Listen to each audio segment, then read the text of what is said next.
नमस्कार दर्शक बंधु स्वागत करुच्ची मोर आउ एक नुआ वीडियो को यही वीडियोटी आपण मानक पई स्पेशल मु नहीं आसी जो वीडियो कि आपण मानक मु जनइबी आयुष्मान भारत कार्ड कौन। आयुष्मान भारत कार्ड रे कौन रोची बेनिफिट बा कौन कौन सुविधा पाई परिवे, आवेदन पई कौन लागिवो, एही कार्ड आपण माने केमिति पाई परिवे, एहार संपूर्ण विवरणी मु एही वीडियो माध्यम रे दे देबी। वीडियोटी शेष पर्यंत देखि नियंतु। जो माने मो चैनल रे नुआ अछंती तो सब्सक्राइब कर नियंतु, ऑल ऊपर क्लिक कर नियंतु। चलंतु आउ लेट न करी आजिर वीडियोटी आरंभ करिवा। सर्वप्रथमे जानिबा आयुष्मान भारत कार्ड कोन।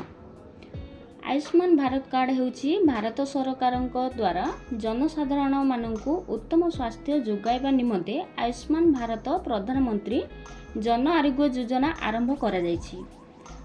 एही योजना माध्यम रे आपण माने उभय सरकारी और तालीम मुक्त घरोई हॉस्पिटल रे मागणा रे चिकित्सा पाई परिवे।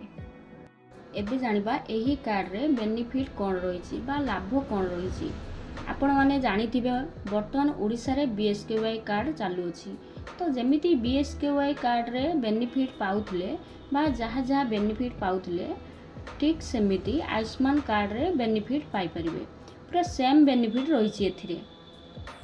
जेमिति कि आपणक परिवार पई सर्वमोट वार्षिक 5 लाख टंका एवं महिलांक पई आउ अतिरिक्त 5 लाख टंकार चिकित्सा आपण पाई परिवे वर्षक भितरे। एबे जानिबा एही कार्ड पई केउ माने योग्य, माने एही कार्ड अप्लाई करिबा पई केउ माने योग्य अटंती। वर्तमान समय रे जेउ मानक पाखरे राशन कार्ड अछि सेही माने ही आयुष्मान कार्ड अप्लाई करि परिबे।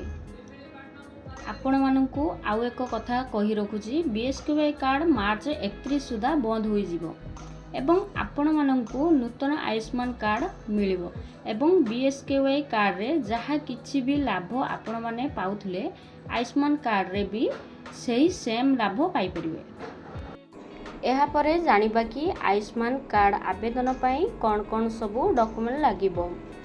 समस्त आधार कार्ड रे आपण माने मोबाइल नंबर टी लिंक करि नेबे। प्रथमे आपण माननकु कहिबाकू चाहूची कि एही योजनाटी जनसेवा केंद्र द्वारा परिचालित करा जायछि। तेणु आपणक निकटस्थ जनसेवा केंद्र को जाई डिटेल्स बुझी परिबे एवं एही कार्ड टी आवेदन करि परिबे मध्य। तापरे जानिबा एही कार्ड आपण माने पाइबे किपरि। आपण मानकु जणाई देबाकू चाहूची कि जो मानकर राशन कार्ड अच्छी ऑलरेडी भारत सरकारक तरफ से मानक ना रे कार्ड प्रिंटिंग सरी जाइछि। तो सेथि पई आपण माने आपण मानकर निकटस्थ जनसेवा केंद्र जे भी थिबे सी आपणकर ग्राम पंचायत रे किंबा स्कूल घरे कैंप मोड रे कैंप करबे। एथिरे आपणको आपणको आशा अंगनवाड़ी जे भी कर्मचारी अछंती गवर्नमेंट तरफ आपण मानकु डका जिवो। एथिरे आपणकर टिप लागिवो किंबा ओटीपी द्वारा केवाईसी कंप्लीट करा जिवो एवं गोटे लाइव फोटो उठा जिवो। आपणको आउ एक नुआ कथा जणाइबाकू चाहिबी कि आपणको राशन कार्ड रे जेतिकी जण मेंबर ऐड थिबे सेतिकीटा आयुष्मान कार्ड मिलिबो। माने गोटे राशन कार्ड रे जदि 5 जण ऐड अछंती तो 5टी आयुष्मान कार्ड आपणको मिलिबो।